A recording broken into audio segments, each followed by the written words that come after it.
காலையிலே எடப்பாடியின் காதுகளுக்கு வந்து நல்ல செய்திகள். அதிர்ச்சியில் சசிகலா தரப்பு, மகிழ்ச்சியிலே அதிமுகவினர்.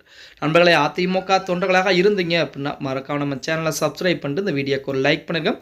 அனைத்திந்திய அண்ணா திராவிட முன்னேற்ற கழகத்திலே குறுகிய நாட்கள் பொதுச்செயலராக இருந்தவர்தான் சசிகலா அம்மையார். அதற்கு அடுத்தபடியாக சிறைச்சாலைக்கு செல்கிறார். அடுத்த கட்டமாகத்தான் எடப்பாடி பழனிசாமி, ஓபிஎஸ் போன்றவர்கள்லாம் உள்ளே வர ஆரம்பித்தார்கள் அப்படிங்கிற தகவல் நம்ம அனைவருக்கும் தெரியும். சசிகலாவையும் டிடிவி தினகரனையும் நீக்கியது 160% பங்கு ஓபிஎஸ்க்கு தான் இருக்கிறது.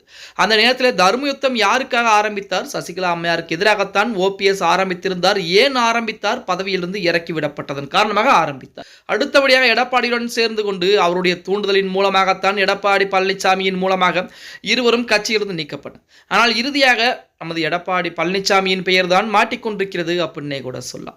சரி, இந்த பிரச்சனையெல்லாம் ஒருபுறம் இருந்தாலுமே நன்றாக அதிமுக தொண்டர்களே ஒரு முறை சிந்தித்து பாருங்கள். எடப்பாடி பழனிசாமியின் கையில் அதிமுக இல்லாமல் சசிகலா அம்மையாருடைய கையிலே அதிமுக இருந்திருந்தால் இந்நேரம் அதிமுக எப்படி இருந்திருக்கும்? குடும்ப கட்சியாக மாறி இருக்கும். அது மட்டுமில்லாமல் அதிமுக எப்படி இருந்திருக்கும் என உங்களுடைய கருத்துக்களை கீழே மறக்காம கமெண்ட்ல சொல்லுங்க. அதாவது 2026 தேர்தலை பொறுத்த வரைக்கும் சசிகலா அம்மையார் அதிமுக, திமுக எதிராக அவரும் வேட்பாளரை களம் இறக்கி இருக்கிறார். பாமக ராமதாசுடன் கூட்டணி என்பது வைத்திருக்கிறார்.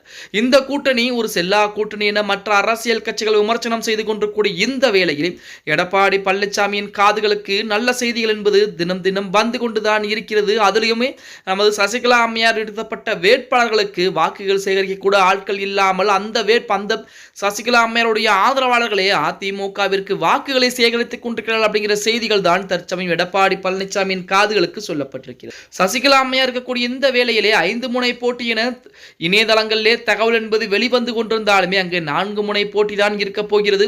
அதிலேயுமே இருமுனை போட்டி என்பது அதிமுக, திமுக இடையே மிகப்பெரிய ஒரு பரபரப்பாக இருக்க போகிறது அப்படின்னே கூட சொல்லலாம்.